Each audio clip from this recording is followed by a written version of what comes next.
My daughter Sarah poured something into my champagne glass while I was taking the most important phone call of my life, and frankly, I should have seen it coming. The waiter's whispered warning saved me from drinking whatever cocktail of greed my own flesh and blood had prepared for me. When I switched our glasses at the table, watching her face turn pale as winter in Minnesota, I realized this celebration dinner was about to become something else entirely. Where are you watching from today?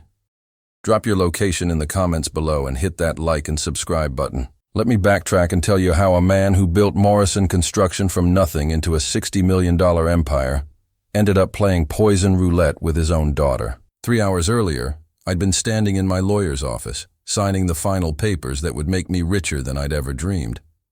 $60 million for a company I'd started in my garage 24 years ago with a rusty pickup truck and more determination than sense. The buyer, Peterson Development Group, wanted my client list, my reputation, and most importantly, my exit. "Frank, you've earned this retirement," my lawyer had said, shaking my hand. "What's next? Golf? Travel? Fishing?" "First, I'm taking my family to dinner," I'd replied. "Sarah and Michael have been so supportive through this whole process." Supportive. That's what I'd called it when my daughter started asking detailed questions about the sale timeline, when she offered to help manage my finances during the transition, when she suggested I might want to simplify my will now that I was worth so much money. I should have realized that support and manipulation often wear the same mask. The restaurant I'd chosen was Le Bernardin downtown, the kind of place where appetizers cost more than most people spend on groceries in a week. Sarah had specifically requested it, saying we should celebrate properly for such a momentous occasion. "Dad, this is incredible," Sarah said when we were seated, her eyes bright with what I'd mistaken for pride. $60 million. I can barely wrap my head around it. "Your mother would be proud," I said, raising my water glass.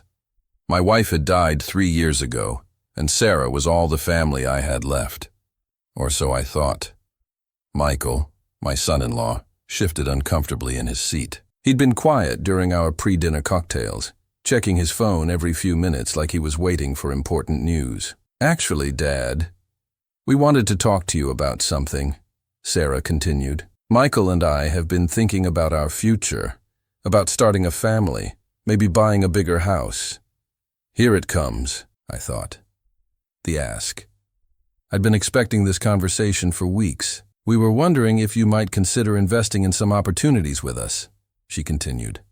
"Michael's found some incredible real estate deals, haven't you, honey?" Michael nodded, suddenly animated. "Absolutely.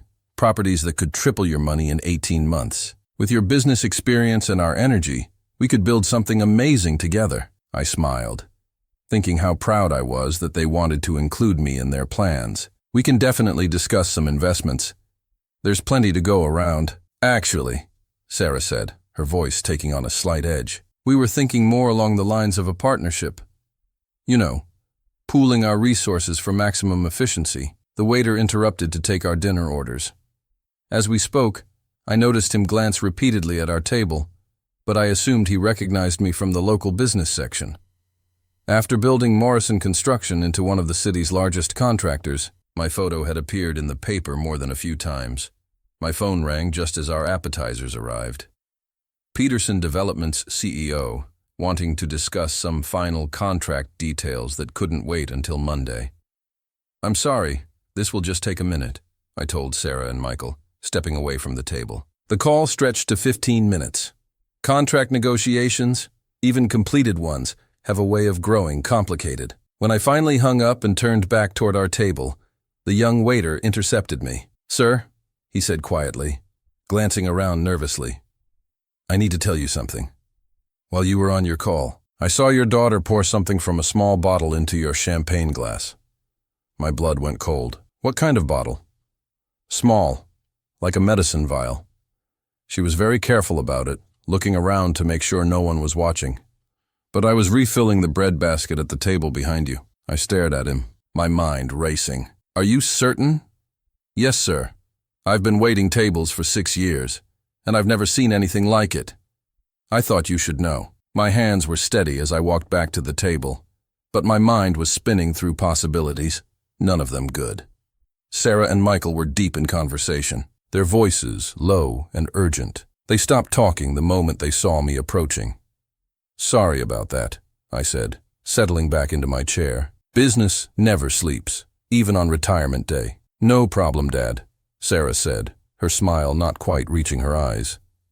"We were just discussing those investment opportunities." I reached for my champagne glass, watching their faces carefully. Sarah's eyes followed my hand, her breathing shallow. Michael's jaw was clenched tight enough to crack teeth. "You know what?" I said, settling back in my chair. "I think I'd prefer your glass, Sarah. The bubbles in mine seem a little flat." I watched the color drain from my daughter's face as I smoothly switched our champagne flutes. "Dad, that's—" she started, then stopped. "That's what, sweetheart?" She stared at her original glass, now sitting in front of me, like it contained a coiled rattlesnake. Michael's face had gone ashen, and a thin line of sweat was forming on his forehead despite the restaurant's comfortable temperature. "Nothing," she whispered. "It's nothing." I raised the glass to my lips, watching them both. "To family," I said, but I had no intention of drinking whatever my daughter had prepared for me. The moment I saw the panic in Sarah's eyes as I lifted her glass toward my lips, I knew my worst suspicions were confirmed. Though honestly, discovering your own daughter is trying to poison you ranks right up there with finding out Santa Claus is actually your creepy neighbor in a red suit. I set the glass down without drinking and watched them both struggle to breathe normally, which, let me tell you, is quite a performance when you're sitting across from two people who just tried to drug you. "Actually," I said, placing the glass back on the table, "let me order a fresh bottle. This one tastes a bit off." Sarah's relief was so visible, I could practically see her blood pressure dropping. Michael loosened his tie like he'd just avoided a heart attack. "Great idea, Dad," Sarah said, her voice an octave higher than normal. "Fresh is always better." I signaled the waiter, the same young man who'd warned me. When he approached, I made sure to speak clearly enough for Sarah and Michael to hear every word. "Could you please have this glass analyzed by your manager? Something doesn't taste right. And given my recent business success, I want to be extra careful about anything I consume in public." The waiter's eyes widened with understanding. "Absolutely, sir." "Would you like me to call the authorities as well?" "That won't be necessary right now," I replied, keeping my eyes locked on my daughter's increasingly pale face. "Just hold on to that glass for safekeeping." Sarah attempted a laugh that sounded like a car engine failing to start. "Dad, you're being paranoid. It's just champagne." "Then you wouldn't mind if I had it tested, would you?" Michael finally found his voice. "Frank, this is ridiculous. Are you seriously suggesting that—" "That what, Michael? That my own family might have reasons to want me incapacitated?" The silence that followed was heavy enough to crush diamonds. Our appetizers sat untouched as the three of us engaged in the most civilized Mexican standoff in restaurant history. "Dad," Sarah finally said, tears forming in her eyes, "I can't believe you'd think something like that about us." "Sarah, sweetheart," I replied, my voice softer but my resolve unchanged. "I've been in business for 24 years. I've learned to read people the way accountants read balance sheets. And right now, you're reading like a company that's been cooking its books." Michael pushed his chair back slightly, a movement that didn't escape my notice. "We should probably discuss this somewhere more private." "Oh, I think here is perfect," I said. "Public places tend to keep everyone's behavior more civilized." The waiter returned with a manager, a distinguished woman in her 50s, who'd clearly dealt with unusual situations before. "Sir, we've secured the glass as requested," she said discreetly. "Would you like us to contact the police?" "Not yet," I replied. "I'm still hoping this is all just a misunderstanding." I turned back to my daughter and son-in-law, both of whom looked like they were calculating escape routes. "Here's what's going to happen," I said, keeping my voice calm and reasonable. "We're going to finish dinner. We're going to have a civilized conversation about whatever financial pressures you're facing, and then we're going to figure out how to fix this situation without destroying our family." Sarah's tears started flowing freely now. "Dad, I'm so sorry.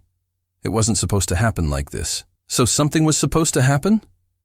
Michael grabbed her hand, shooting her a warning look, but it was too late. The dam had cracked. "We're in trouble, Dad," she whispered. "Serious trouble. Michael made some investments that went bad, and we owe money to people who don't accept payment plans." "How much trouble?" Michael answered this time, his voice barely audible. $700,000. I felt like I'd been punched in the stomach. $700,000? How in God's name do you owe $700,000? Cryptocurrency, Michael said, staring at his hands, and some real estate deals that turned out to be scams. We put up our house as collateral, took cash advances on every credit card we could get, and when that wasn't enough... Sarah was sobbing now, her mascara creating dark rivers down her cheeks. Michael found these investors who seemed legitimate, but they weren't. They're connected to people who hurt people, Dad. The pieces were falling into place with sickening clarity. So you decided to drug your father instead of asking him for help? It wasn't drugs, Michael said quickly. Just something to make you sleepy. We were going to take you home, and while you were resting, we'd transfer enough money to pay off the debt. You'd never even know it happened. You were going to rob me while I was unconscious. We were going to borrow it, Sarah insisted. We'd pay you back once we got back on our feet. I stared at my daughter, this woman I'd raised to be honest and strong, and saw a stranger. Sarah, do you understand what you're saying? You were planning to commit felony theft against your own father. We didn't have a choice, she cried. They said they'd kill Michael if we didn't pay by Christmas. That's next week. Dad, the timeline explained the urgency, but not the betrayal. You had a choice. You could have come to me and asked for help. You would have said no. Michael said bitterly. You would have lectured us about responsibility and made us jump through hoops to prove we deserved it. So instead, you decided to drug me and steal it. We panicked, Sarah said. When we heard about the sale, it seemed like the universe was giving us a sign. All that money, and you don't even have anyone else to leave it to. Her words hit me like a physical blow. So you've already planned my death? No, she said quickly. That's not what I meant. I just meant, you meant that I'm expendable. That $60 million is worth more than having a father. The restaurant continued buzzing around us, other families enjoying their dinners, celebrating their own milestones. None of them could possibly imagine the conversation happening at table 12. The people we owe money to, I said finally. Who are they? Michael and Sarah exchanged glances. Local guys, Michael said vaguely. They run some businesses downtown. What kind of businesses? The kind that don't advertise in the yellow pages, Sarah said. I pulled out my phone and scrolled through my contacts until I found the number I was looking for. Tommy, it's Frank Morrison. I need a favor. Tommy Castellanos had been my contact at the police department for 20 years. Every major construction project in the city required coordination with law enforcement, and Tommy had always been straight with me. Frank, good to hear from you. What's up? I need some information about local loan sharks. Specifically, who's operating downtown and how dangerous they are. Sarah's eyes went wide as she realized I was serious about investigating this. Why are you asking, Frank? You in some kind of trouble? Not me directly. Family situation. Can you meet me tomorrow? Absolutely. How about 10 a.m. at Marino's Deli? Perfect. Thanks, Tommy.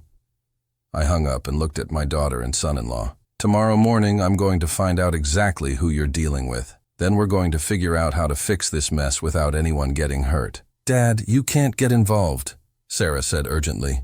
These people are dangerous. Sweetheart, I replied, standing up from the table. I built a construction empire in this city. Dangerous people and I have been doing business for decades. As we left the restaurant, I realized that my celebration dinner had become something else entirely. The waiter handed me a sealed bag containing the champagne glass, along with his contact information in case I needed a witness. Good luck, sir, he said quietly. Thank you, I replied. You may have saved my life tonight. Walking to our cars, I watched Sarah and Michael whisper urgently to each other. Whatever they'd planned for this evening hadn't included getting caught, and now they were scrambling to figure out their next move. But I was already 3 steps ahead of them. By 10 the next morning, I was sitting across from Tommy Castellanos at Marino's Deli, listening to him explain why my daughter and son-in-law were even more screwed than I'd imagined. And let me tell you, when a 20-year police veteran tells you that someone is completely out of their league, it's like a meteorologist saying there's a slight chance of rain while standing in a hurricane. Tommy had that look cops get when they're about to deliver news that'll make you wish you'd stayed in bed and pretended the world didn't exist. Frank, I ran the names through our system, Tommy said, sliding a manila folder across the table. Your son-in-law got involved with Viktor Kozlov's operation. I opened the folder and immediately understood why Sarah had been crying. Viktor Kozlov wasn't just a loan shark. He was the loan shark, the kind of man who'd been featured in FBI briefings and newspaper headlines for the wrong reasons. How wrong are we talking here, Tommy? Kozlov's organization handles everything from money laundering to human trafficking. They're not local thugs, Frank. They're connected to Eastern European crime families with resources and reach you can't imagine. I studied the surveillance photos in the folder. Viktor Kozlov looked like a college professor, which somehow made him more terrifying than if he'd looked like a movie villain. What's his usual collection process? Tommy's expression darkened. Starts with intimidation, escalates to property damage, then moves to physical harm. They've put 3 people in the hospital this year. The last guy who defaulted, they burned down his business and sent him a video of them doing it. 700,000, I said, more to myself than to Tommy. That's major money, even for Kozlov. Your son-in-law didn't just borrow from them, Frank. He's in deep enough that they consider him a significant investment. I closed the folder, my mind already working through possibilities. What kind of timeline are we looking at? According to our intelligence, Kozlov gives people until Christmas to settle debts from the previous year. That's his tradition. Christmas Eve is collection day, 3 days away. Tommy, I need to ask you something, and I need a straight answer. Shoot. If I pay this debt, does it go away? Tommy considered this carefully. With Kozlov? Probably. He's brutal, but he's not stupid. Taking money from Frank Morrison and then continuing to harass Frank Morrison would be bad for business. Your reputation in this city provides protection. And if I don't pay it, your son-in-law will either end up in the hospital or disappear entirely. Your daughter becomes a widow, and Kozlov finds other ways to collect from your family. The implications hung in the air between us like smoke from a house fire. There's something else, Frank, Tommy said, lowering his voice. We've had Viktor under surveillance for 6 months. If you decide to meet with him, we'd appreciate knowing about it in advance. You want me to wear a wire? I want you to be careful. But if the opportunity arises to gather intelligence on his operation, it could help us build a case that shuts him down permanently. I thought about this as I drove home. Sarah's attempt to drug me suddenly made more sense. Faced with the choice between watching her husband get murdered by Eastern European criminals or betraying her father, she'd chosen the path that kept Michael alive. Not that I was ready to forgive her, but I was beginning to understand her logic. My phone rang as I pulled into my driveway. Sarah's number. Dad, we need to talk. I'm listening. Michael told me more about the situation last night. It's worse than we originally said. Worse how? The 700,000 is just the principal. With interest and penalties, it's actually 1.2 million.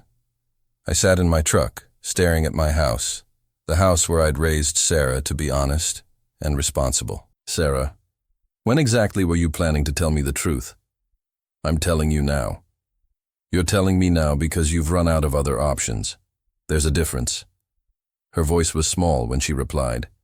Yes. Where are you? At home. Michael's packing. He wants to run. Running from Viktor Kozlov is like running from cancer. It might buy you time, but it won't cure anything. Dad, I know you're angry with me. I know I betrayed your trust. But Michael is my husband, and I can't watch him die. You won't have to, I said. I'll handle this. You'll pay the money? I'll fix the problem. There was a long pause. What does that mean? It means you and Michael need to stay exactly where you are until I figure this out. Don't run. Don't contact Kozlov. Don't do anything stupid. Dad, you don't understand what you're dealing with. Sarah, I've been dealing with dangerous men my entire career. The only difference between Viktor Kozlov and some of the contractors I've worked with is that Kozlov's more honest about being a criminal. After I hung up, I sat in my truck for another 10 minutes, thinking through my options. I could pay the 1.2 million and hope Kozlov honored the agreement. I could contact the FBI and hope they could protect my family while building their case.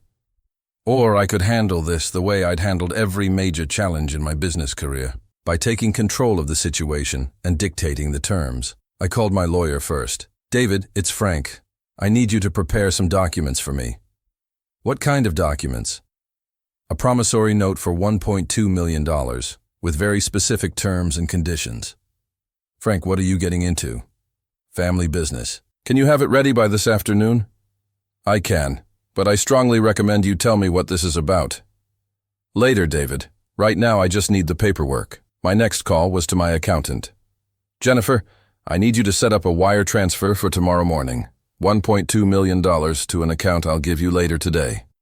Frank, that's a lot of money to move quickly. Are you sure about this? I'm sure, but I want the transfer structured so it can be reversed if necessary. That's complicated, but possible. Make it happen. My final call was to Tommy. I'm going to meet with Kozlov, I told him. Frank, I don't think that's wise. Neither do I, but I'm going to do it anyway. The question is whether you want to use this opportunity to advance your investigation. Tommy was quiet for a long moment. What did you have in mind? I'm going to offer him a deal he can't refuse. While I'm doing that, you can gather evidence of his operation. What kind of deal? The kind that ends this permanently and gives you everything you need to put him away. Frank, this isn't a construction negotiation. If you miscalculate, people die. Tommy, if I don't do something, people die anyway. That afternoon, I drove to Viktor Kozlov's restaurant, a place called the Golden Bear, on the east side of downtown. It looked exactly like what it was, a front for criminal operations, with expensive cars in the parking lot, and men in suits who weren't there for the food. I walked through the front door like I owned the place, which, in a sense, I was about to. I'm Frank Morrison, I told the hostess. I believe Mr. Kozlov is expecting me. Viktor Kozlov wasn't what I'd expected from a man who terrorized debtors for a living, and honestly, meeting him felt like discovering that your neighborhood serial killer also volunteers at the local animal shelter on weekends. It doesn't make him less dangerous, just more confusing. He was sitting in a corner booth of the Golden Bear, reading a book on quantum physics while eating what appeared to be a very ordinary turkey sandwich, looking more like a philosophy professor than a man who'd put 3 people in the hospital this year. Mr. Morrison, he said, closing his book and gesturing for me to sit. I was wondering when you would contact me. His accent was faint, but noticeable, and his English was precise in the way that suggested it was his second language, but he'd mastered it completely. You knew I'd be coming? Your son-in-law owes me a significant amount of money, and you are a man of considerable resources. Mathematics suggested this meeting was inevitable. I settled into the booth across from him, noting that we were surrounded by his associates at nearby tables. Not threatening. Exactly, but definitely present. I'm here to settle Michael Blake's debt. Excellent. The amount is $1.4 million. I raised an eyebrow. Yesterday, it was $1.2 million. Yesterday, Michael Blake had not attempted to flee the city. Flight risk penalties are substantial. Of course. Sarah had told me Michael was packing, but apparently he'd actually tried to leave. Where is he now? Safe, Kozlov replied. My associates retrieved him from the airport this morning. He is unharmed, but his travel privileges have been temporarily suspended. I want to see him. Kozlov nodded to one of his men, who disappeared through a door marked private. A few minutes later, Michael appeared, looking like he hadn't slept in days but otherwise intact. Frank, he said, relief flooding his voice. Thank God you're here. Sit down, Michael, I said calmly. Mr. Kozlov and I are having a business discussion. Kozlov gestured for Michael to join us. Mr. Blake was just explaining his investment strategy to my associates. Fascinating approach to portfolio management. I looked at Michael, who was clearly struggling to maintain his composure. Michael, why don't you tell me exactly how this debt accumulated? Frank, I think it's very relevant, Kozlov interrupted smoothly. Mr. Blake initially borrowed $50,000 to invest in cryptocurrency, a reasonable amount for a man in his position. Michael shifted uncomfortably. It was supposed to be a sure thing. Cryptocurrency is never a sure thing, I said. Continue. When the crypto collapsed, I borrowed another $100,000 to invest in what I thought was a legitimate real estate development. Also through Mr. Kozlov's organization? Yes, Victor said. At that point, Mr. Blake was what we call a valued customer. And the real estate development? Michael's voice was barely audible. Turned out to be a scam. The developers took the money and disappeared. So now you owed $150,000 plus interest. Plus penalties for the failed investments, Kozlov added. Mr. Blake's judgment in financial matters proved questionable. But instead of cutting your losses, you borrowed more? Michael nodded miserably. I kept thinking I could win it back. Victor's people introduced me to some high-stakes poker games, some sports betting opportunities. Private games, Kozlov clarified. Very exclusive. Very expensive. The picture was becoming clear. Viktor Kozlov didn't just loan money to desperate people. He created desperate people and then offered them increasingly destructive ways to dig themselves deeper. So the gambling losses brought the total to what amount? $700,000 in principal, Victor said. But Mr. Blake's account has been accruing interest and penalties for 8 months now. I did the math.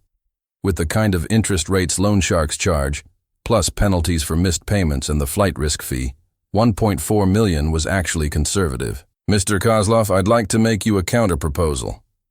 His eyebrows raised with genuine interest. I'm listening. I'll pay you $2 million. Both Michael and Victor looked surprised. In exchange, I continued, you'll forgive Michael's debt entirely. You'll cease all collection activities against my family, and you'll provide me with certain information about your operation. Victor leaned back in his booth, studying me carefully. What kind of information? The kind that might interest federal law enforcement agencies. The restaurant went very quiet. Victor's associates at nearby tables had stopped pretending to eat and were now openly watching our conversation. Mr. Morrison, Victor said slowly, are you attempting to negotiate with me, or are you threatening me? I'm offering you a business deal. You get more money than you're owed. My family gets permanent protection, and I get information that helps me ensure this situation never arises again. And if I refuse your offer, then I pay the $1.4 million. Michael's debt is settled, and we all move on with our lives. But the information offer expires. Victor was quiet for a long moment, clearly calculating something in his head. What specific information are you seeking? Names and locations of your other operations, financial records showing money laundering activities, evidence of your connections to other criminal organizations. You want me to incriminate myself in exchange for extra money? I want you to help me understand the scope of the threats facing my family. Knowledge is protection. Victor smiled for the first time since I'd sat down. Mr. Morrison, you are either very brave or very foolish. I'm a businessman who's tired of being reactive.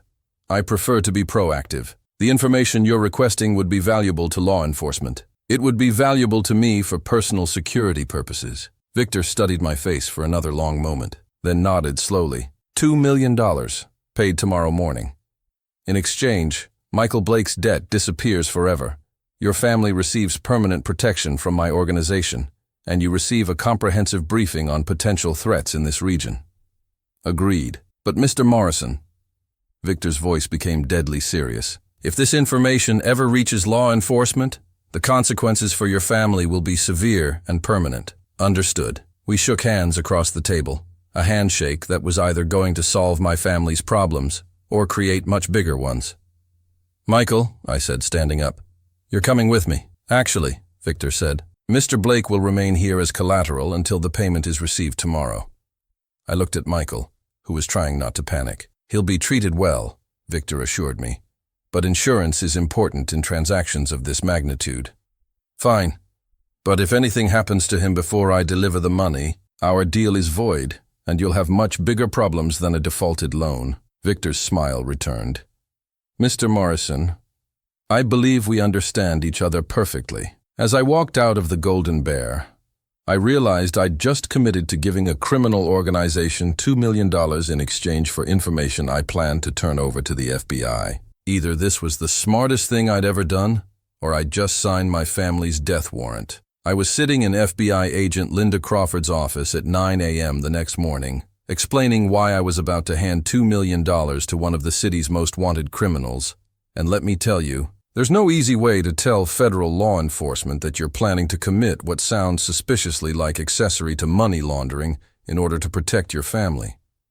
Agent Crawford had the kind of poker face that made me wonder if she'd learned it from interrogating international spies or just from dealing with confused citizens like me on a daily basis. Mr. Morrison, she said after I'd finished my explanation, what you're describing sounds like entrapment.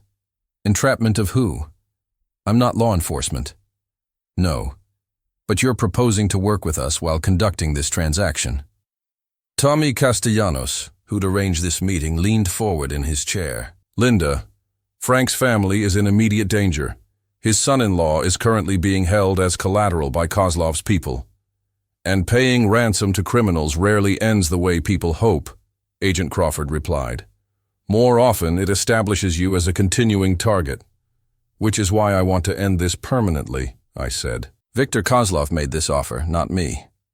He's willing to provide information about his operation in exchange for extra money. I'm just willing to pay that extra money. Agent Crawford opened a file on her desk and pulled out several photographs. Mr. Morrison, Viktor Kozlov isn't just a loan shark. His organization is connected to human trafficking rings operating from Miami to Boston.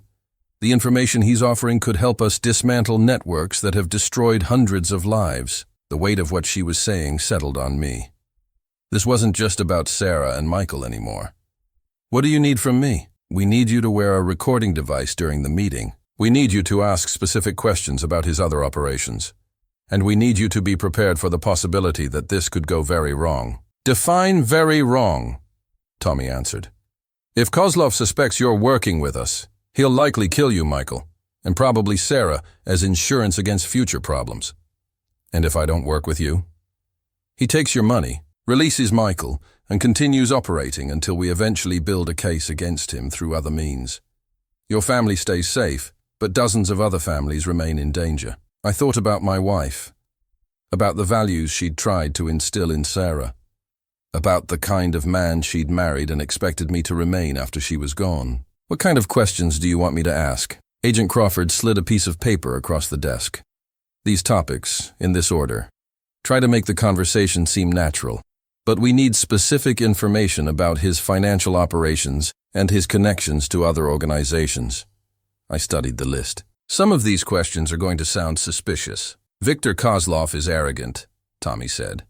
Men in his position often enjoy talking about their success, especially to someone they perceive as an equal. He perceives me as an equal. You built a $60 million business from nothing, Agent Crawford said. In his world, that makes you a fellow entrepreneur who happens to operate legally. The recording device was smaller than I'd expected, designed to look like a shirt button, but actually a sophisticated microphone and transmitter. The range is about half a mile, the technician explained. We'll be in a van in the restaurant parking lot, monitoring everything. What if something goes wrong?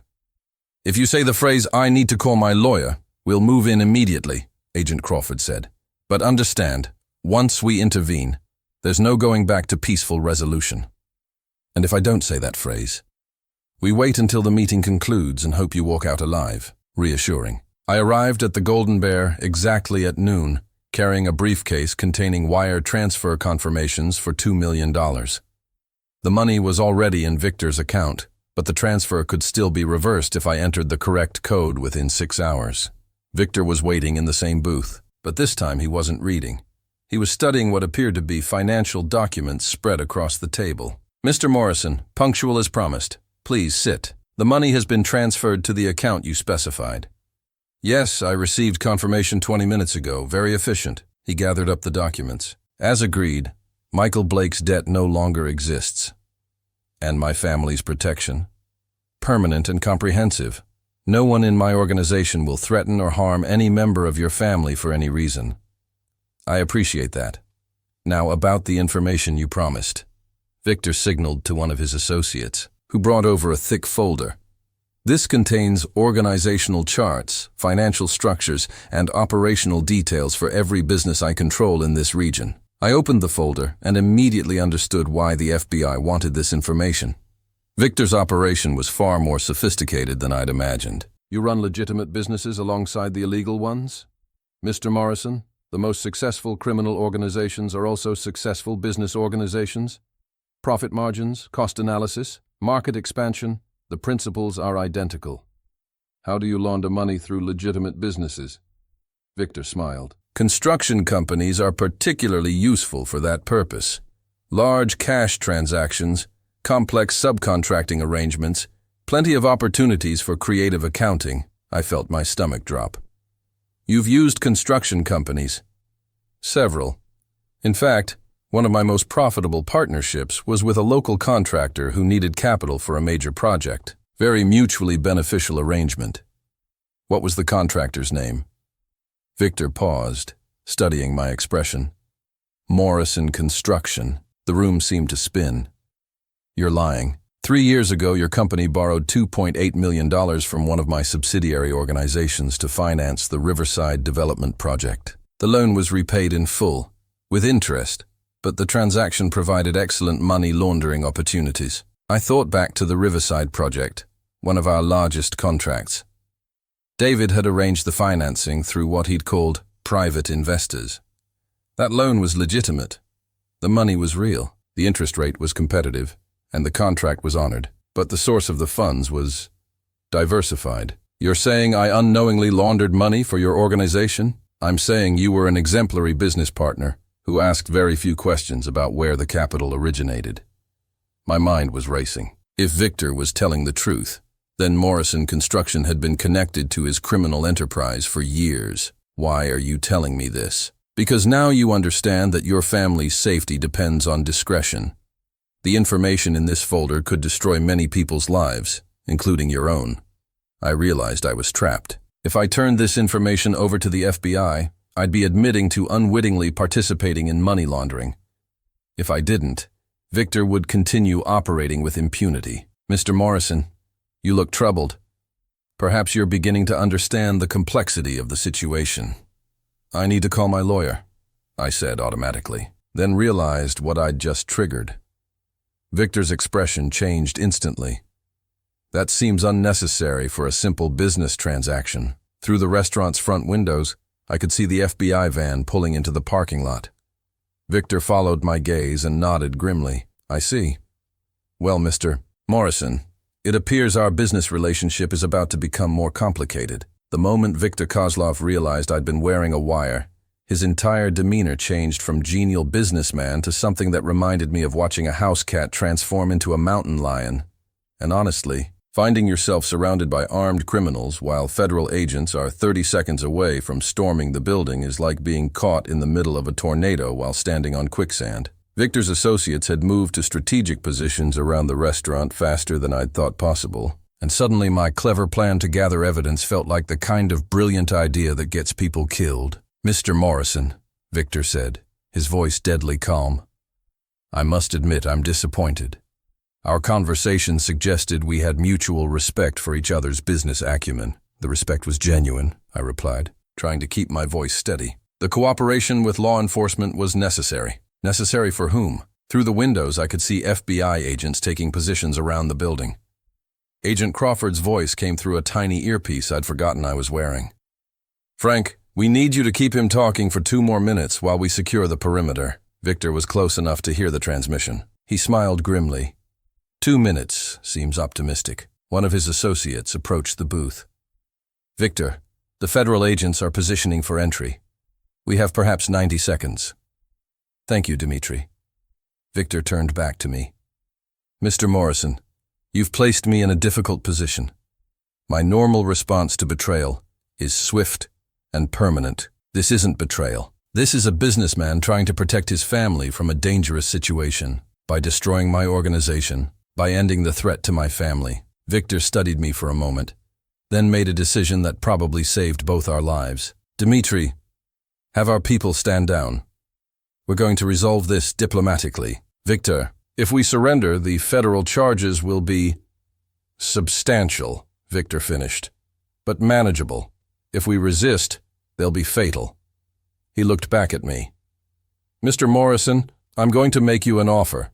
In exchange for your testimony about our business relationships, I'll provide information that helps the FBI dismantle the larger criminal network I'm connected to. What kind of information? Names, locations, financial records for organizations that make mine look like a neighborhood grocery store. The front door of the restaurant burst open as FBI agents flooded in, weapons drawn, but not aimed. Agent Crawford entered behind them, moving directly to our booth. Victor Kozlov, you're under arrest for money laundering, loan sharking, and operating a criminal enterprise. Victor stood calmly, placing his hands behind his back. Agent Crawford, I presume. I was just discussing cooperation possibilities with Mr. Morrison. Is that right? She looked at me. Frank, are you injured? No, but we need to discuss something important after we process the scene. Victor Kozlov, you have the right to remain silent. As Agent Crawford read Victor his rights, I realized that Michael was still somewhere in this building, probably terrified and confused about what was happening. "Agent Crawford, my son-in-law is here somewhere. He's being held as collateral," Victor spoke up. "Dimitri will show your agents to Mr. Blake's location. He is unharmed and has been treated well." 20 minutes later, Michael emerged from a back room, looking shaken but physically intact. He rushed over to me. "Frank, what happened?" "I heard shouting and then federal agents were everywhere." "The situation has been resolved," I said. "But we need to talk about some things." Agent Crawford approached us. "Mr. Morrison, we need you to come to the federal building for a formal debrief. Mr. Blake, you're also needed for a statement." "Are we under arrest?" Michael asked nervously. "No, but your cooperation is essential for building the case against Kozlov's organization." As we were escorted to FBI vehicles, Victor called out to me. "Mr. Morrison, the information about your construction company, that conversation is protected by our agreement.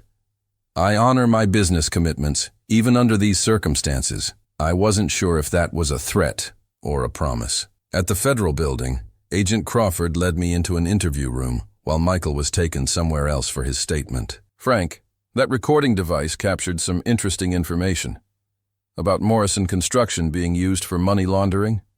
Among other things, we need you to walk us through every financial transaction your company made over the past 3 years." I spent the next 4 hours going through bank records, loan documents, and contract details with a team of federal accountants. The picture that emerged was complicated and disturbing. "It appears that approximately 30% of your construction financing over the past 3 years came from sources connected to criminal organizations," Agent Crawford explained. "But there's no evidence you knew about those connections, so I'm not facing charges. Not at this time. But your cooperation in testifying against these organizations will be essential." "What about Michael and Sarah?" "Michael's gambling debts were real, and his interactions with Kozlov's operation provide valuable evidence. Sarah's attempt to drug you was technically assault, but given the circumstances and her cooperation, we're not pursuing charges." "When can I see them?" "They're waiting in the lobby." "But Frank, this case is far from over. Viktor Kozlov's arrest will trigger responses from larger criminal networks. Your family may still be at risk." "What kind of risk?" "Revenge for his capture, attempts to silence potential witnesses. These organizations protect themselves aggressively. So paying the money and cooperating with you may have made things worse." Agent Crawford was quiet for a moment. "It's possible, but the alternative was allowing these networks to continue operating while your family remained in debt to them." When I finally emerged from the interview room, Sarah and Michael were sitting in the lobby, looking like refugees from a disaster zone. Sarah stood up when she saw me. "Dad, I'm so sorry. For all of it. We'll discuss that later. Right now, we need to figure out how to keep you both safe." "The FBI is offering witness protection," Michael said. "New identities, relocation, the whole program." I looked at my daughter, thinking about everything we'd been through, everything we might lose. "Sarah, do you want to disappear? Start over somewhere else with new names and new lives?" She was crying again. "I want to go back to last week when the worst thing I had to worry about was Christmas shopping. That's not an option anymore. Then I want to stay here and fight. I want to help put these people away so they can't hurt other families." "Michael?" He nodded grimly. "If Sarah stays, I stay. We caused this problem, and we should help fix it." Agent Crawford had been listening to our conversation. "If you decide to stay and testify, we can provide security, but we can't guarantee your safety." "Can you guarantee our safety if we disappear into witness protection?" "No," she admitted. "These organizations have long memories and significant resources." I looked at my family, thinking about my wife and what she would have wanted us to do. "We stay," I said. "We finish this." But as we walked out of the federal building into the December evening, I couldn't shake the feeling that our real problems were just beginning. The black sedan that had been following us for 3 days finally made its move while we were having lunch at Rossetti's Italian Bistro, and honestly, discovering that professional killers have been tracking your family feels a lot like finding out that your dentist has been using your teeth for target practice. It explains the pain, but doesn't make you feel any better about the situation. The man who approached our table looked like an accountant, which should have been my first clue that he was anything but harmless. "Mr. Morrison," he said politely, as if he were delivering a legal document instead of potentially ending our lives. My name is Anthony Russo. I represent certain business interests that were affected by recent developments. Sarah went pale. Michael dropped his fork.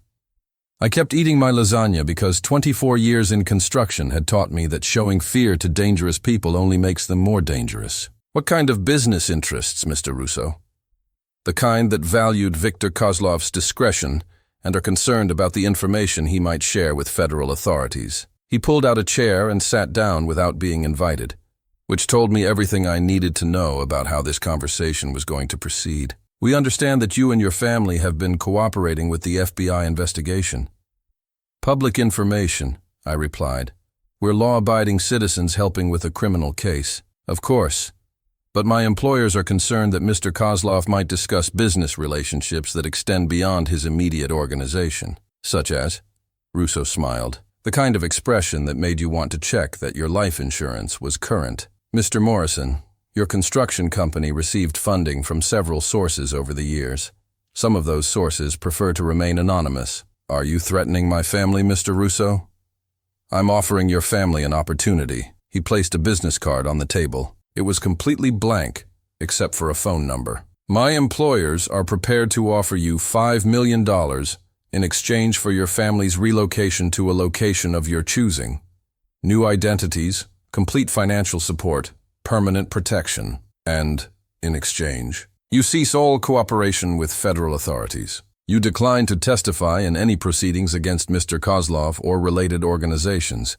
You disappear quietly and live comfortably. Michael leaned forward. $5 million?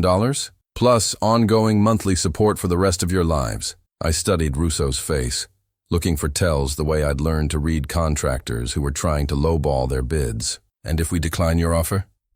Then my employers would be very disappointed. How disappointed? The kind of disappointed that results in tragic accidents. Sarah found her voice. How do we know you'll honor the agreement? Because $5 million is significantly less expensive than the ongoing legal problems your testimony could create. When do you need an answer? Today would be preferable. Tomorrow would be acceptable. Beyond that, he shrugged. I pulled out my phone and scrolled to Agent Crawford's number. I'm calling the FBI, I announced. Russo didn't seem concerned. Feel free, but understand that federal protection has limitations. We've been watching you for 3 days without interference from your security detail. He was right. The FBI had assigned agents to monitor our house, but they hadn't detected the surveillance we'd been under. Agent Crawford, I said when she answered. We have a situation at Rossetti's restaurant. What kind of situation? I looked directly at Russo. A gentleman is here offering us $5 million to stop cooperating with your investigation. Get out of there immediately. We're sending units. Russo chuckled. Mr. Morrison, you're missing an excellent opportunity. My employers rarely make offers this generous. Your employers can go to hell. That's unfortunate. He stood up, straightened his tie, and walked calmly toward the exit. By the time FBI agents arrived 5 minutes later, he was long gone. Agent Crawford arrived shortly after the initial response team. Frank, this escalates everything.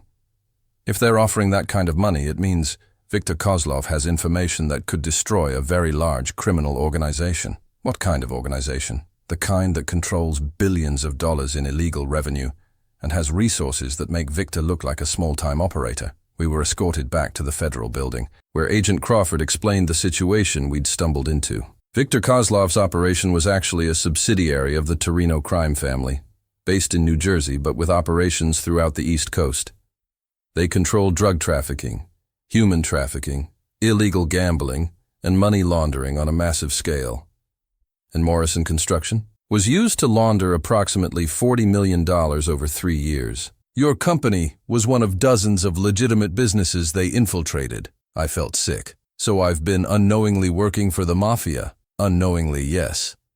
But your testimony about the financial transactions could help us trace money flows that we've been trying to map for years. Agent Crawford, Sarah said, what happens if we don't testify? If we just disappear like that man suggested? Then the Torino family continues operating with impunity. Viktor Kozlov probably disappears or dies in custody, and dozens of other families remain in danger. And if we do testify? We build cases that could destroy their entire East Coast network, but your family remains at risk for years. Some choice, Michael muttered. There is a third option, Agent Crawford said carefully. We've been developing an operation to penetrate the Torino organization. It would require someone with business credentials and access to significant capital. I didn't like where this was heading. What kind of operation? An undercover sting. You'd approach them about expanding the money laundering relationship. We'd wire you for every meeting, gather evidence of their entire operation. That sounds incredibly dangerous. It would be. But it's also the best chance we have to destroy them completely rather than just disrupting their current activities. Sarah grabbed my arm. Dad, no, you've done enough. Have I? Because right now, other families are dealing with the same situation we just went through. Other sons-in-law are being threatened. Other daughters are considering betraying their fathers. You don't owe the world anything, she said. But I owe your mother something. She married a man who fought for what was right, not one who ran away when things got dangerous. Agent Crawford laid out the details. We'd establish you as a construction contractor looking to expand your business through additional private financing. The Torino family is always looking for new money laundering opportunities. How long would this operation take? 3 to 6 months. But we'd have enough evidence to dismantle their entire organization. And my family's protection during this time? Complete relocation under assumed identities until the operation concludes. I looked at Sarah and Michael. What do you think? Michael answered first. I think I've caused enough problems for this family. That's not what I asked. Sarah was quiet for a long moment. Mom used to say that sometimes doing the right thing costs everything, but doing the wrong thing costs your soul. Is that a yes? It's a yes. Agent Crawford nodded. Then we need to move quickly. The Torino family will expect some response to their offer within the next 24 hours. What kind of response? Frank Morrison is going to call that number and tell them he's interested in making a deal, but not the deal they offered. As we left the federal building for what might be the last time as ourselves, I realized that our family's ordeal was about to become something much more dangerous. But at least this time, we were choosing our own risks. I was sitting across from Vinny Torino in his private office above a Newark restaurant, explaining why a recently retired construction contractor wanted to invest $15 million in what he called alternative financing opportunities. And let me tell you, discussing money laundering with an actual mafia don while wearing a recording device hidden in your belt buckle feels like trying to perform brain surgery while riding a roller coaster during an earthquake. Vincent Torino looked exactly like Central Casting would order for a crime boss. Expensive suit, gold jewelry, and the kind of smile that suggested he'd enjoyed every violent thing he'd ever done. Mr. Morrison, he said, lighting a cigar that probably cost more than most people's car payments, Anthony Russo tells me you declined our generous relocation offer. I did. Because I think we can make more money together than apart. Vincent's eyebrows raised. Explain. Morrison Construction laundered $40 million for Victor's operation over 3 years, but that was small scale, limited by his resources and my knowledge. Now that I understand the business model, I can scale it significantly. And why would you want to do that? Because retirement is boring, and legitimate construction projects are becoming increasingly regulated and unprofitable. Vincent leaned back in his leather chair, studying my face for signs of deception. If he found any, I was dead. Mr. Morrison, most contractors who discover they've been used for money laundering become angry or frightened. You seem entrepreneurial. I've been in business for 24 years. I've learned to adapt to changing markets. What kind of expansion are you proposing? This was the crucial moment. Agent Crawford had spent 2 weeks coaching me on exactly how to phrase this offer. I want to acquire 3 additional construction companies and establish a network that can process $200 million annually. Vincent's cigar paused halfway to his mouth. 200 million? Infrastructure projects, commercial developments, residential communities. Construction companies handle enormous cash flows without triggering banking scrutiny. That would require substantial coordination. I'm proposing to handle the coordination in exchange for a partnership percentage. Vincent was quiet for several minutes, clearly calculating profit margins and risk assessments. Mr. Morrison, what guarantee do we have of your continued discretion? The same guarantee you had with Viktor Kozlov. Mutual profit and mutual risk. Viktor Kozlov is currently in federal custody. discussing his business relationships with FBI agents. Viktor Kozlov got caught because he was greedy and sloppy. I'm proposing to be careful and systematic. Vincent smiled, an expression that made my blood pressure spike. You have confidence in your abilities.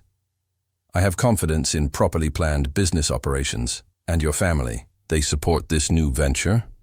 My family understands that significant opportunities require calculated risks. What my family actually understood was that they were currently living under assumed names in a safe house in Virginia while I tried not to get killed in New Jersey. Vincent pressed a button on his desk. Joey, come in here. A younger man entered, clearly Vincent's son or nephew, based on the family resemblance and the obvious deference. Joey, Mr. Morrison is proposing an expansion of our construction partnerships. What do you think? Joey studied me with the kind of suspicious intelligence that suggested he'd inherited more than just the family business. Pop, we don't know this guy. He shows up right after Victor gets arrested, claims he wants to be partners. Sounds like federal setup to me. Vincent nodded approvingly. Joseph raises valid concerns. How do we verify your sincerity, Mr. Morrison? This was another crucial moment Agent Crawford had prepared me for. You verify it by starting small and building trust. Give me one project, $1 million to process. If I handle it successfully and discreetly, we discuss larger arrangements. And if you're working with federal authorities, then you lose $1 million instead of $50 million. Vincent considered this logic. What kind of project? I'm renovating a shopping center in Philadelphia. Legitimate project, legitimate contracts, but plenty of opportunities for creative accounting. Joey, what do you think? I think $1 million is manageable risk for potentially significant reward. Vincent made his decision. Mr. Morrison, you'll receive $1 million in cash Thursday morning. You'll process it through your Philadelphia project. If the transaction completes successfully, we'll discuss expanded partnerships. And the terms? You keep 15% for handling the processing. We recover 85% as legitimate business revenue. Acceptable. We shook hands, a gesture that was either sealing a successful undercover operation or signing my death warrant. Mr. Morrison, Vincent said as I stood to leave, I trust you understand the importance of discretion in our business relationships. I understand that successful business partnerships require mutual trust and mutual consequences for betrayal.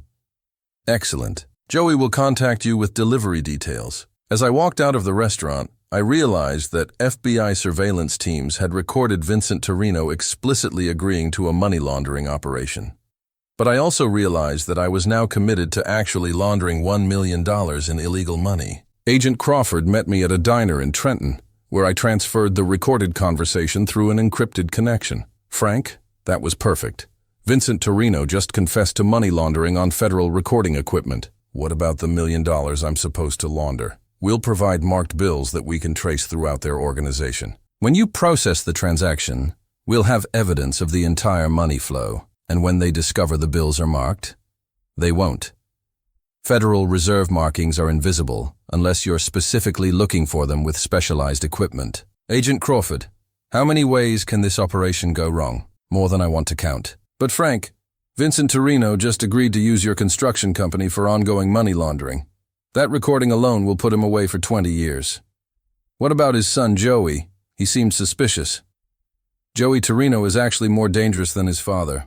He's younger, smarter, and completely ruthless. If he suspects you're working with us, he won't wait for confirmation. Reassuring. Frank, we're close to dismantling an organization that's terrorized families for decades. Your courage is making that possible.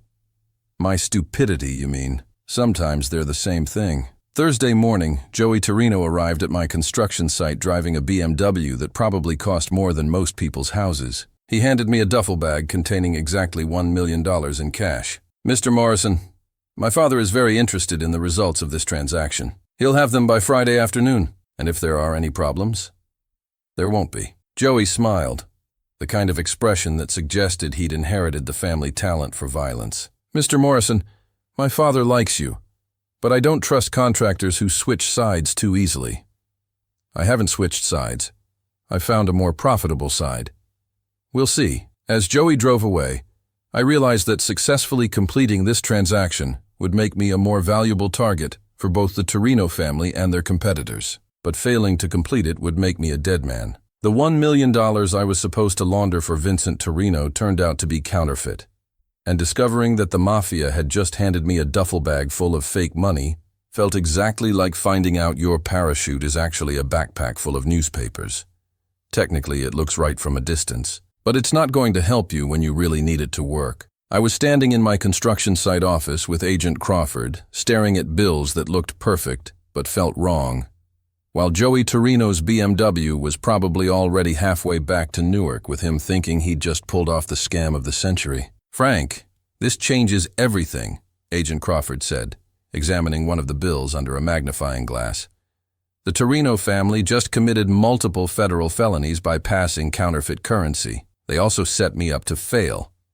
When I can't process this money through legitimate banking channels, they'll know I'm either incompetent or working with law enforcement, or they'll think their counterfeit operation has been discovered by banking security." I looked at the pile of fake money, trying to calculate how many ways this situation could kill me. "Agent Crawford, how good are these counterfeits?" "Good enough to fool casual inspection, but they won't pass electronic verification at any legitimate bank. So, if I try to deposit this money, alarms will go off immediately." "Exactly. The Torino family is testing whether you'll attempt to process obviously problematic currency. And if I don't attempt to process it, then they'll know you discovered the counterfeiting. Which means you have more financial expertise than most legitimate contractors." I was trapped between looking too smart and looking too stupid, either of which could get me killed. "There's a third option," Agent Crawford said. "We could replace their counterfeit money with real bills that are actually marked for federal tracking." "How would that work?" "You call Joey Torino and tell him there's a problem with the currency quality. You demand real bills for the transaction. When he delivers replacement money, we have evidence of both counterfeiting and money laundering. And if he refuses to provide replacement money, then we have evidence of counterfeiting, and you've established yourself as too smart to be easily deceived." I thought about this for several minutes, trying to anticipate Joey Torino's response to being called out on passing fake money. "Agent Crawford, Joey struck me as smarter and more dangerous than his father. Confronting him about counterfeiting seems like a good way to end up in the Hudson River. Frank, you're already committed to this operation. The only way out is through." My phone rang. Joey Torino's number. "Mr. Morrison, how's the transaction processing?" "We have a problem, Joey." "What kind of problem?" "The kind where your money doesn't pass basic banking verification." There was a long silence on the other end of the call. "I'm not sure what you mean." "I mean someone in your organization gave me $1 million in counterfeit bills." Another silence. Longer this time. "That's a serious accusation, Mr. Morrison." "It's a serious problem. I can't process fake money through legitimate banking channels." "Where are you right now?" "At my construction site, with a duffel bag full of currency that looks good but won't deposit." "Don't move. I'll be there in 2 hours." After Joey hung up, Agent Crawford immediately activated additional surveillance teams. "Frank, this confrontation could go several different ways. If Joey admits to the counterfeiting, we have him on federal charges. If he denies knowledge, we know there's internal problems in their organization. If he gets violent, you'll have lost your undercover asset. We'll have lost a brave man who was trying to help families like his own." 2 hours later, Joey arrived with 3 additional men who clearly weren't there to discuss construction project details. They entered my site office like they owned the building. "Mr. Morrison, show me this problematic currency." I opened the duffel bag and spread several bills across my desk. Joey examined them carefully, then nodded to one of his associates. "Tony, what do you think?" Tony pulled out a specialized pen and marked one of the bills. The mark immediately changed color. "These are definitely counterfeit," Tony confirmed. Joey's face darkened with anger. "Mr. Morrison, someone in our organization has seriously disrespected both of us. How do you want to handle this? First, we find out who's responsible for this insult. Second, we provide you with legitimate currency for the transaction. And third, we make sure this kind of mistake never happens again." The way Joey said mistake made it clear that someone was going to pay a violent price for the counterfeit money. "Joey, I need to ask you something directly." "Go ahead. Was this a test? Did your father know these bills were fake?" Joey considered the question carefully. "My father doesn't test business partners with counterfeit money. That would be disrespectful and dangerous." then someone else in your organization is either trying to sabotage our deal or steal from your family. Both possibilities require immediate attention. Joey made a phone call, speaking in Italian loud enough that Agent Crawford's surveillance team could record every word. Based on his tone, someone was about to have a very bad day. Mr. Morrison, I'll return tomorrow with legitimate currency. In the meantime, I need you to secure these counterfeit bills as evidence. Evidence for what? For the conversation I'm going to have with whoever's responsible for this disrespect. After Joey and his associates left, Agent Crawford emerged from her monitoring position. Frank, we just recorded Joey Torino acknowledging receipt of counterfeit money and promising to provide real currency for money laundering. Plus, we have his conversation about punishing whoever's responsible, which means tomorrow he'll return with $1 million in real money that I'll actually have to launder. Which means tomorrow we complete the sting operation and arrest the entire Torino crew. While I'm standing in the middle of them, while you're surrounded by federal agents posing as construction workers, I looked around my construction site, trying to imagine it as the scene of a major federal arrest operation. Agent Crawford, what happens if this goes wrong? Then, instead of dismantling the Torino organization, we'll have confirmed that they're too smart and too dangerous to be stopped through conventional law enforcement. And me? Frank, after tomorrow, you'll either be a federal hero who helped destroy a major crime family, or we'll all be attending your funeral. Those are my only two options. In this business, yes. That night I called Sarah from my hotel room. She and Michael were still in protective custody, still waiting to find out whether their lives would ever return to normal. Dad, how much longer will this take? One more day, sweetheart.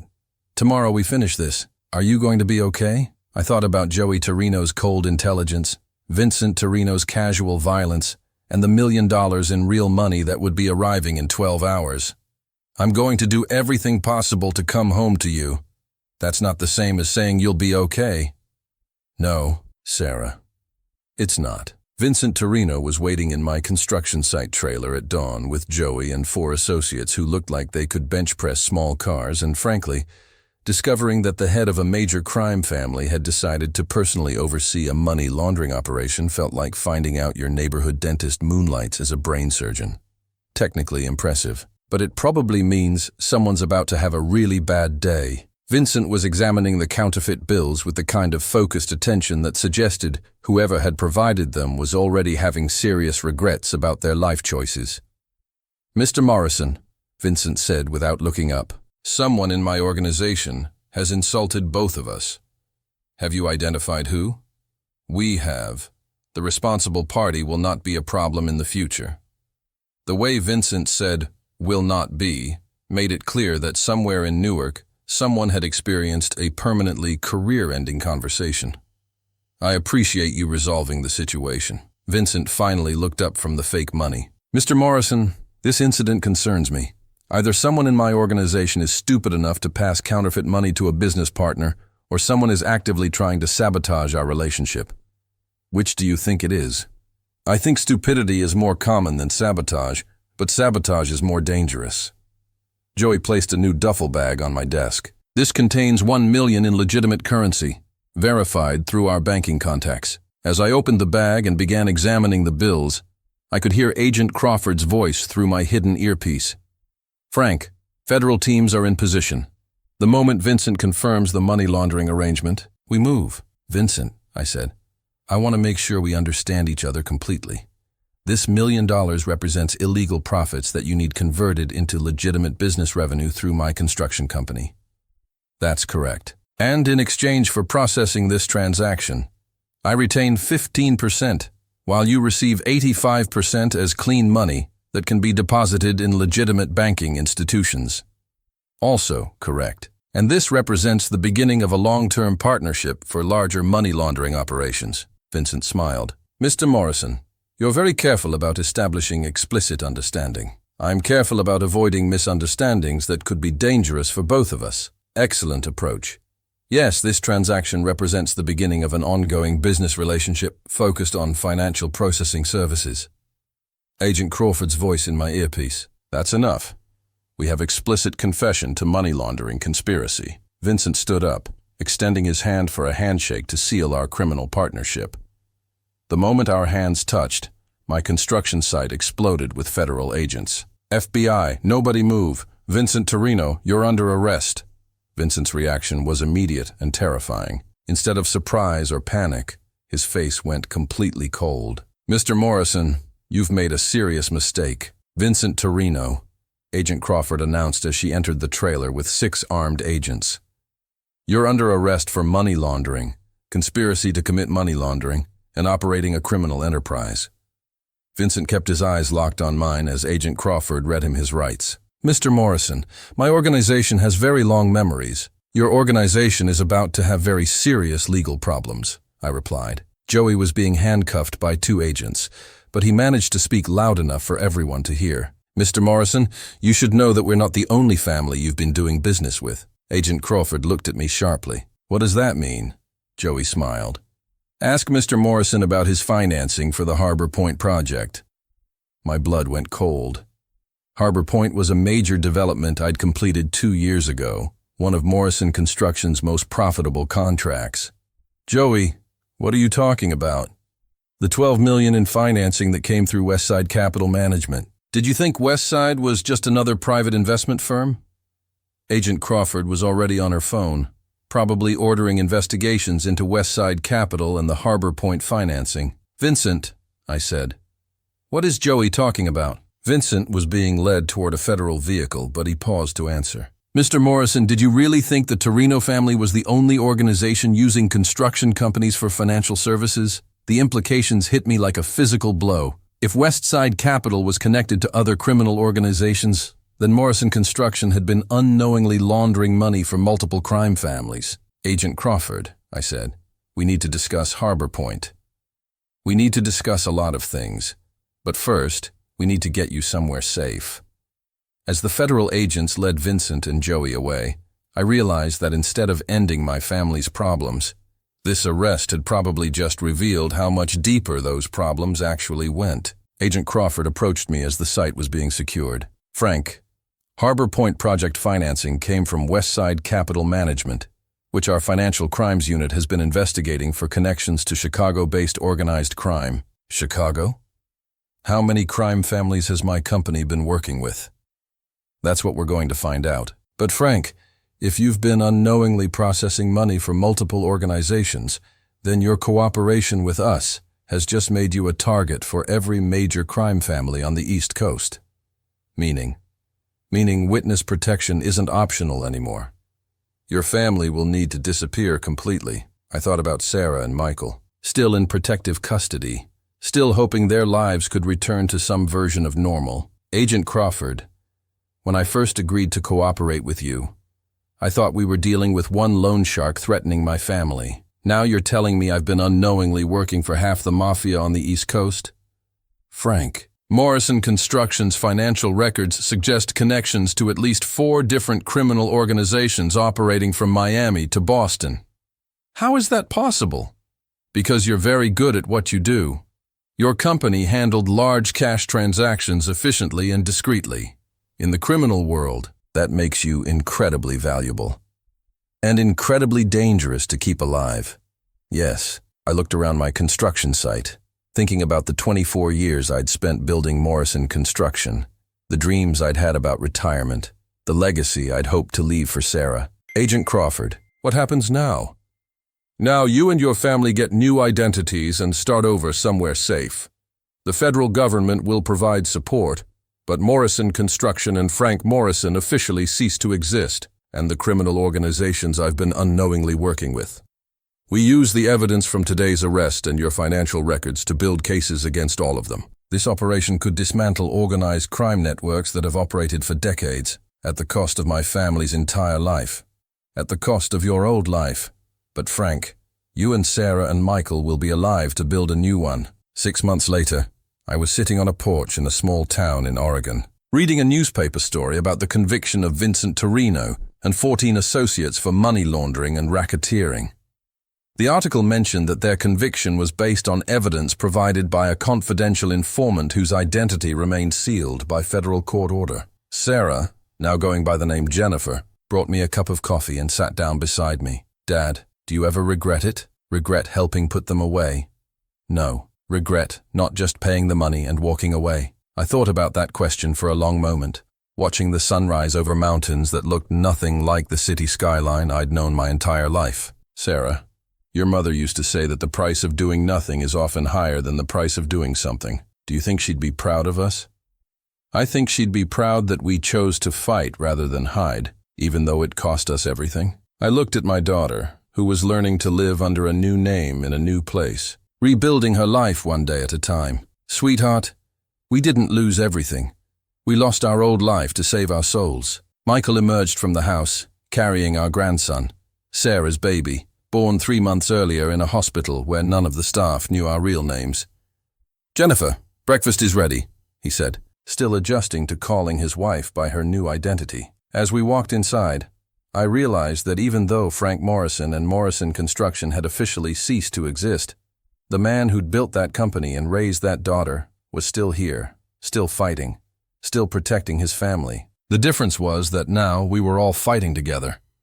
And somehow that made everything we'd lost worth everything we'd gained.